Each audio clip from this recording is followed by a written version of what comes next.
Antes de começar o vídeo, eu quero pedir para os irmãos se estiver vendo esse vídeo pelo TikTok, que curte o vídeo e me segue aí, porque liberando a função live do TikTok, eu vou começar a fazer live e vocês vão pregar a palavra de Deus junto comigo. Vocês estão me ajudando a espalhar o evangelho, amém? A paz do Senhor, meus irmãos. Tudo bem com vocês? Nós sabemos, irmãos, que Satanás é espírito. E como nós vamos atacar Satanás se ele é espírito? Irmãos, Deus ele é justo, sábio e misericordioso. Ele nos deixou ferramentas espirituais, armas espirituais para poder combater o diabo no ambiente dele, que é o mundo espiritual. Então hoje eu vou falar a respeito das armas espirituais que Deus deixou para a gente guerrear essa peleja, essa guerra, para a gente combater o astuto inimigo. Já vou pedindo a você que, se você está vendo esse vídeo pelo TikTok, passou de 10 minutos, já sabe, TikTok cortou o vídeo. Então somente no canal do YouTube que você vai conseguir assistir esse vídeo completo. Não é um problema meu, é um problema deles. Não aceitam vídeo de mais de 10 minutos. Então no livro de Efésios, capítulo 6, versículo 10, o título é A Armadura de Deus. No demais, irmãos meus, fortalecei-vos no Senhor e na força do seu poder. Revesti-vos de toda a armadura. Revesti-vos de toda a armadura de Deus, para que possais estar firmes contra as astutas ciladas do diabo. Porque não temos que lutar contra carne e sangue, mas sim contra os principados, contra as potestades, contra os príncipes das trevas deste século, contra as hostes espirituais da maldade nos lugares celestiais. Portanto, tomai toda a armadura de Deus, para que possais resistir no dia mau, e havendo feito tudo, ficar firmes. Estais, pois, firmes, tendo cingido os vossos lombos com a verdade e vestido a couraça da justiça, e calçado os pés na preparação do evangelho da paz, tomando sobretudo o escudo da fé, com o qual podereis apagar todos os dardos inflamados do maligno. Tomai também o capacete da salvação e a espada do Espírito, que é a palavra de Deus, orando em todo o tempo, com toda a oração e súplica no Espírito, e vigiando nisso, com toda perseverança e súplica por todos os santos. E por mim, para que me seja dada no abrir da minha boca a palavra com confiança, para fazer notório o ministério do Evangelho, pelo qual sou embaixador em cadeias, para que possa falar dele livremente, como me convém falar. Então, irmãos, eu vou dar uma explicação aqui baseada no estudo. O cristão está engajado num conflito espiritual com o mal.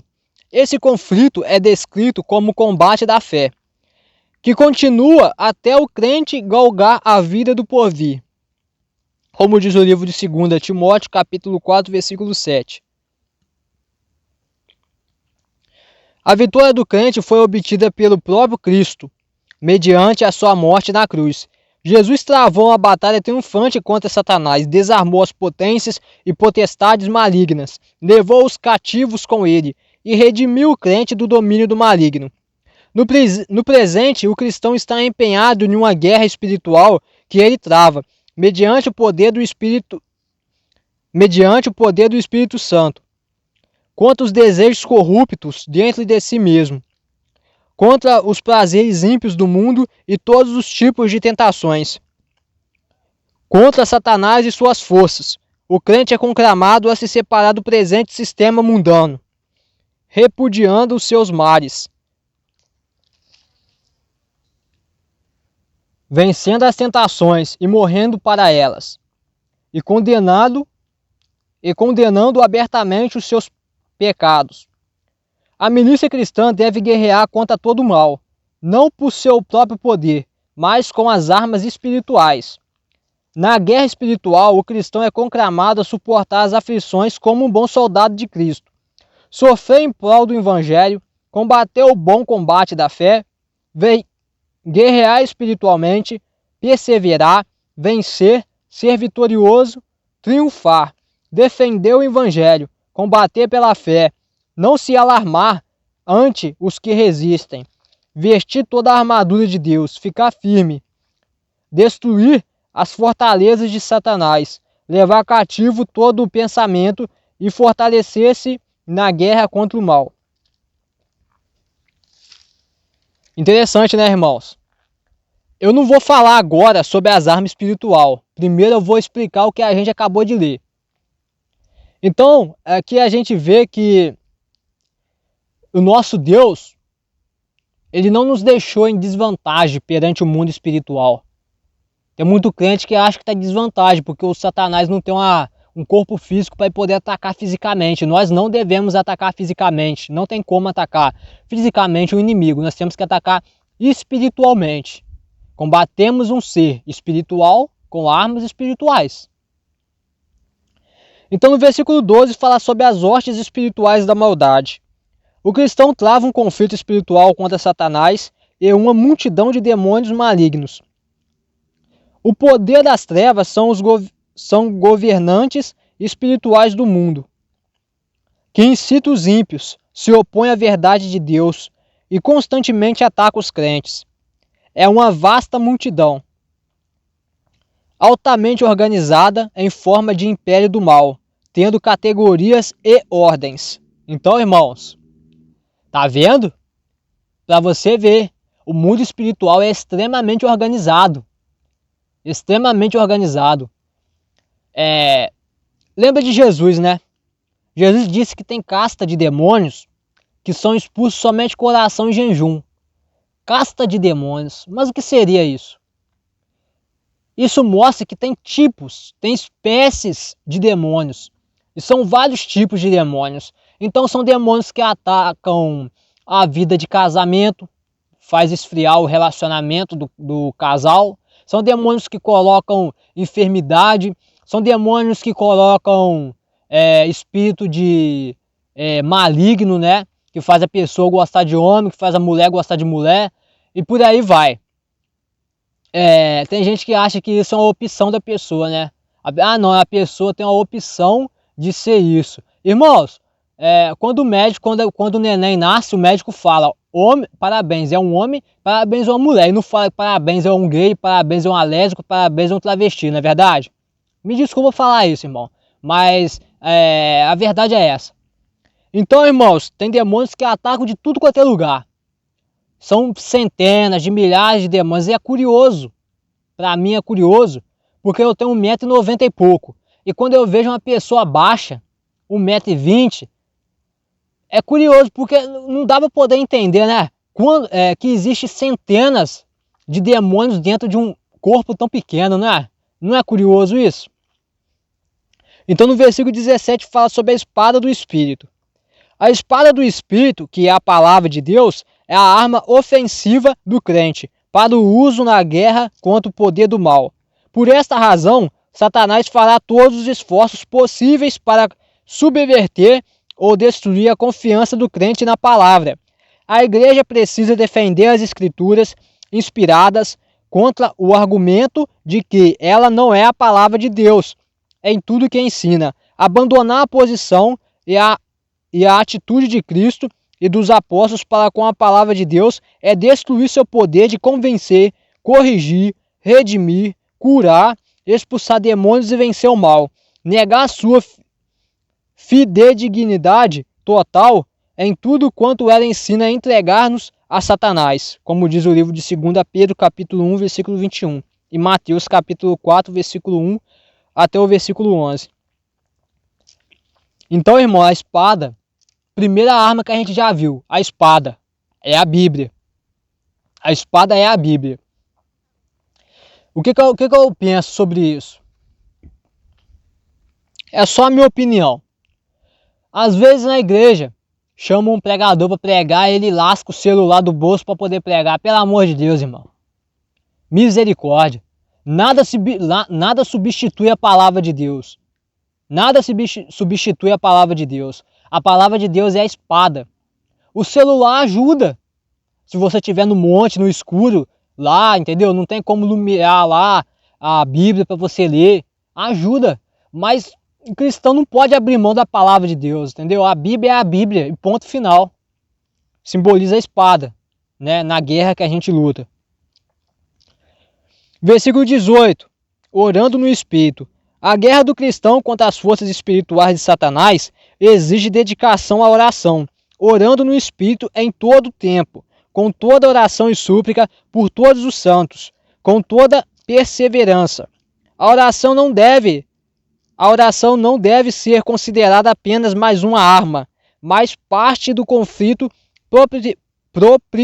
propriamente dito, onde a vitória é alcançada mediante a cooperação com o próprio Deus.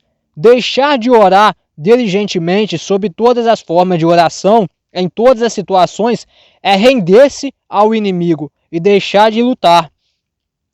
Como diz o livro de Lucas, capítulo 18, versículo 1. Romanos, capítulo 12, versículo 12. 1 Tessalonicenses, capítulo 5, versículo 17. Então, irmão, parar de orar é a mesma coisa que se render ao capeta. Parar de orar, parar de consagrar, parar de jejuar, parar de buscar a presença de Deus, é a mesma coisa que você falar assim: Satanás, você venceu na minha vida. Então, irmãos, agora nós vamos lá para o livro de 1 Coríntios, 2 Coríntios, na verdade, capítulo 10, versículo 4. Nós vamos aprender sobre as armas espirituais. O que é as armas espirituais? Como poderemos usá-las para combater Satanás e as suas forças das trevas? Porque as armas da nossa milícia não são carnais, mas sim poderosas em Deus, para a destruição das fortalezas, destruindo os conselhos de toda a altivez que se levanta contra o conhecimento de Deus, e levando cativo todo o entendimento à obediência de Cristo, e estando prontos para vingar toda a desobediência quando for cumprida a vossa obediência. Então, irmãos, agora eu vou ler para vocês o estudo pentecostal, que fala quais armas são essas, né? Que Deus deixou para a gente combater a força das trevas, o inimigo. Nossa luta é contra as hostes espirituais da maldade. Por isso as armas carnais e humanas, tais como argúcia, habilidade, riqueza, capacidade organizacional, eloquência, persuasão, influência e personalidade, são em si mesmas inadequadas para destruir as fortalezas de Satanás. As únicas armas adequadas para desmantelar os arraiais de Satanás, a injustiça e os falsos ensinos, são as que Deus nos dá. Tá vendo, irmãos? É impossível combater Satanás com as nossas armas carnais, com as nossas armas humanas. Por isso que Satanás se levanta tanto na vida de um pastor, na vida de um pregador, porque ele tem uma responsabilidade de levar a palavra de Deus. E como nós vimos, a palavra de Deus é o quê? É uma espada, é uma arma. A palavra de Deus é a boca na terra, a boca de Deus na terra. Agora nós vamos ver sobre essas armas espirituais, né? Essas armas são poderosas porque são espirituais e provêm de Deus. Em outros trechos, Paulo alista algumas dessas armas. Agora nós vamos saber, irmãos, que armas são essas que Paulo fala e que nos ensina. Primeira arma, a dedicação à verdade. Segunda arma, uma vida de retidão. Terceira arma, a proclamação do evangelho. Quarta arma, a fé. Quinta, o amor. Sexta, a certeza da salvação. Sétima, a palavra de Deus. Oitava, e a oração perseverante. Essas são as armas que Deus deixou para a gente combater o inimigo. Então, irmãos, temos que usá-las. Porque como a gente vai vencer um ser que não se cansa? Satanás não cansa e está 24 horas rodeando a gente, buscando uma brecha para querer entrar na nossa vida. E temos essas armas. Temos que usá-las. Então, por exemplo aqui, como a gente viu a arma, né? Vou falar de novo quais são as armas. A dedicação à verdade, uma vida de retidão, a proclamação do evangelho, a fé, o amor, a certeza da salvação, a palavra de Deus e a oração perseverante. Então, irmãos, aqui a gente vê sobre a vida de retidão, né? Quando a gente prega, quando eu prego principalmente, renúncia de pecado, né? Pregação de remissão de pecados, pregação de padrão de santidade, que na Bíblia tem o padrão de santidade, tá? Não é tudo desorganizado não, porque até os demônios são organizados no inferno, tá? Até os demônios são organizados, como eu já falei aqui no vídeo. Eles têm classes, eles têm espécies, e eles recebem ordens dos que têm a patente maior lá no inferno, lá no mundo espiritual lá. Só o crente que hoje em dia está aí nessa desobediência aí, achando que é dono da razão, achando que faz e acontece. Então, nós temos, quando eu prego sobre retidão de pecado, remissão de pecados, quando eu prego sobre padrão de santidade, a pessoa começa a querer virar o olhinho para trás, né? Nossa, que coisa chata. Meu irmão, essa é a arma que Deus deixou pra gente. Ou você usa ela, ou você, meu amigo, vai ser ferido pelo diabo, tá? Ou você fere o diabo, ou você é ferido por ele. O que você escolhe? A escolha está nas suas mãos. Continuando aqui. Deixa eu ver onde eu parei. Tá, e aqui dá a explicação, aqui dá a citação bíblica, né, sobre as armas espirituais. Efésios capítulo 6, versículo 11. 1 Tessalonicenses capítulo 5, versículo 8. Mediante o emprego dessas armas contra o inimigo, a igreja sairá vitoriosa. Isto é, a presença e o reino de Deus se manifestarão poderosamente para salvar os pecadores, expulsar demônios, santificar os crentes, batizá-los no Espírito Santo e curar os enfermos. Amém. Glória a Deus por isso, né? A igreja de nossos dias é frequentemente tentada a enfrentar o desafio do mundo por meios carnais e com armas mundanas.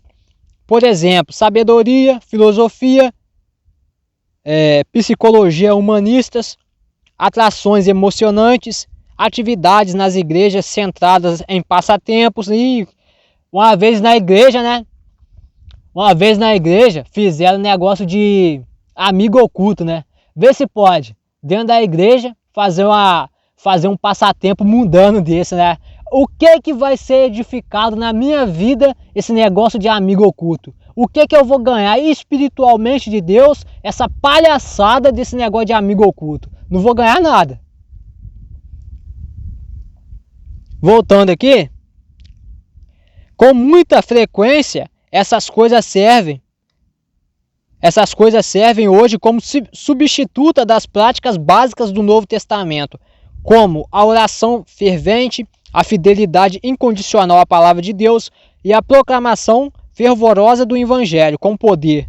Tais armas, porém, não trarão um reavivamento no Espírito Santo, porque não tem nenhuma possibilidade de destruir as fortalezas do pecado, livrar-nos do poder de Satanás e desfazer as paixões malignas que graçam no mundo de hoje. Se usarmos as armas do mundo, apenas secularizaremos a igreja e a privaremos das armas da fé, da justiça e do poder do Espírito Santo. Tragicamente, isso resultará em a igreja ser vencida pelos poderes das trevas e suas famílias serem dominadas e manipuladas pelas forças do mal que agem no mundo. Tá vendo? Deixa para você ver a prática mundana entrar na sua igreja para você ver o que vai acontecer. Deixa. Enquanto você resiste o pecado, Satanás não entra. Mas se você ceder o pecado, já era, meu amigo. O mundo é da porta da igreja para fora, não é da porta da igreja para dentro não, tá? Versículo 5. O que significa levando cativo todo o entendimento? A nossa guerra contra o mal inclui o alinhamento de todos os nossos pensamentos com a vontade de Cristo. Deixar permanecer em nossa mente pensamentos contrários à santidade de Deus nos levará ao pecado e à morte espiritual, como diz o livro de Romanos, capítulo 6, versículo 16. Então, irmãos, aqui já está falando sobre a mente de Cristo. É possível o servo de Deus ter a sua mente como a mente de Cristo. Você tem que entender uma coisa. Tem muito crente que ele consagra a sua vida, ele acha que o diabo não pode entrar na sua vida. Mentira. Mentira. Se você ceder e dar brecha para ele, já era. Entenda uma coisa. Pensamentos negativos não provêm de Deus. Tá entendendo isso? Pensamentos negativos não provêm de Deus. O que eu aconselho a você? Eu já falei em outros vídeos. Quando aparecer um pensamento negativo na sua cabeça, você repreende ele em nome de Jesus. E você vai ver que esse pensamento vai se dissolver na sua mente e vai sumir. Certamente que se fosse de Deus, não ia sumir. Repreendeu o nome de Jesus, sumiu do capeta. Então sopra no ouvido. Faz isso, faz aquilo. Né? E se você ouvir esses pensamentos, você vai pecar contra Deus. Então agora nós vamos aprender como ter a mente de Cristo. Siga 4 passos abaixo para sujeitar todos os seus pensamentos ao senhorio de Cristo.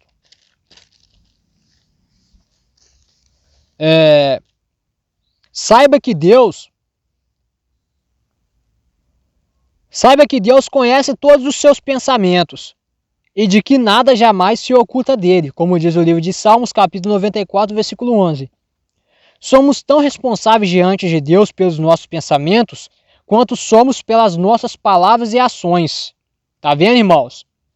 Tem muito crente que já ligou o automático das suas vidas. Ele aceita qualquer tipo de pensamento na sua mente. Você está cometendo um grave erro, viu? Está cometendo um grave erro. Você tem que começar a organizar a sua mente. Começar a organizar o que passa na sua mente, os pensamentos. Se for um pensamento maligno que vai contra a palavra de Deus, você tem que repreender essa coisa, rapaz. Você tem que repreender, você não pode aceitar, não.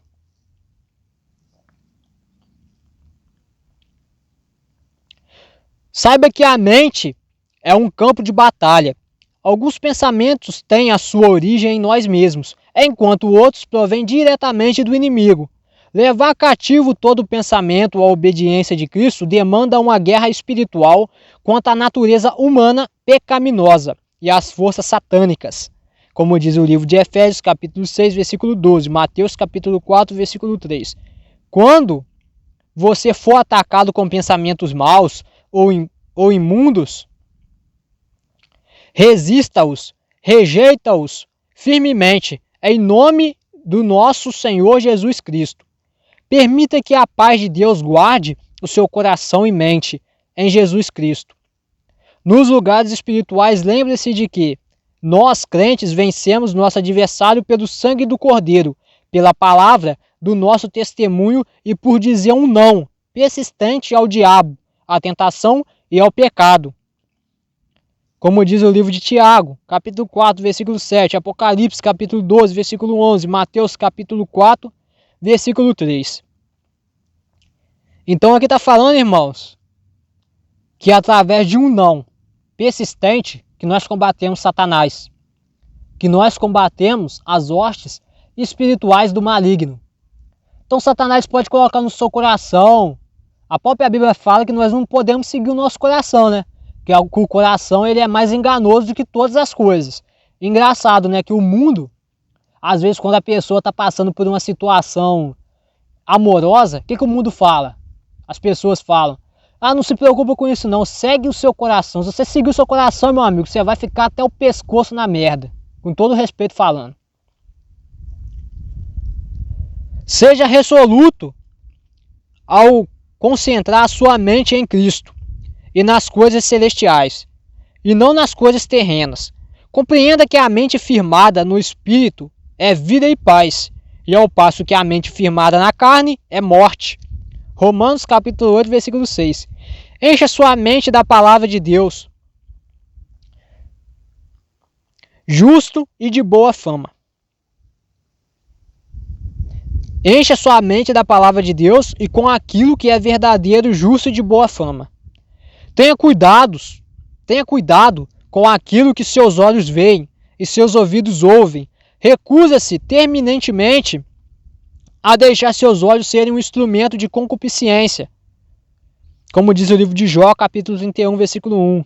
1 João, capítulo 2, versículo 16. A colocar diante dos seus olhos qualquer coisa mal ou vil, quer livros, revistas, quadros, televisão, filmes, vídeos, cenas da vida real, né? Como diz o livro de Salmos 101, versículo 3, Isaías 33, versículo 14, Romanos capítulo 13, versículo 14. Irmãos, isso daí é algo básico, né? Mas que é algo tão básico, mas que a gente tem que falar nisso, né? O que Jesus diz? Se o seu olho te condena, o que você faz? Arranca ele fora, que é melhor entrar cego lá pro reino de Deus do que, né? Enfim, todo mundo já sabe essa passagem. Irmãos, Jó, ele quando via uma mulher na rua, ele virava o rosto. Porque ele tinha mulher em casa. Quantos homens casados e mulheres casadas estão aí no Instagram aí, estão aí no Facebook, vendo o homem alheio aí, vendo o homem sem camisa por aí? E quantos homens casados não estão aí vendo bunda de mulher na internet aí? Pois é, irmão. Se o seu olho enxergar as coisas má, todo o seu corpo será treva. A palavra de Deus ensina isso. Então, nós temos que tomar cuidado com essas coisas. Ah não, Pedro, a minha carne é muito fraca. Sua carne é fraca, mas se você possui o Espírito Santo de Deus, você não tem desculpa não. Tá? Não tem desculpa. Nós temos sim o poder, a autoridade do Espírito Santo de Deus de rejeitar o pecado. A palavra de Deus acabou de dizer aqui. É um não perseverante. É um não todo dia. Por isso que eu falo que ser crente não é fácil. Porque ser crente é renunciar à carne. Ser crente é renunciar à carne, renunciar ao mundo. E a carne é prazerosa. O pecado é prazeroso na carne. Mas se você está superabundando na graça de Deus, é muito mais prazeroso o Espírito Santo de Deus na sua vida. Você sentir a presença de Deus, você ser enchido na presença de Deus. E eu acho tão lindo e tão bonito que chega um tempo que a pessoa vai rejeitando o mundo, vai rejeitando a carne, vai rejeitando a concupiscência da carne, vai renunciando o meu eu. Chega um tempo que ele está tão sensível ao ouvir a voz do Espírito Santo de Deus, ele tem uma comunhão tão linda com a graça de Deus, com Deus, que ele consegue ver coisas que ninguém consegue ver. Ele consegue sentir coisas que ninguém consegue sentir. Ele ouve a voz de Deus com clareza, sabe? Deus fala com ele em uma intimidade invejada. Então, irmãos, vai valer a pena. É difícil, com certeza é difícil. A nossa natureza carnal dificulta isso. Mas vale a pena, irmão. Vale a pena você renunciar a esse mundo nojento. Vale a pena você renunciar à sua carne.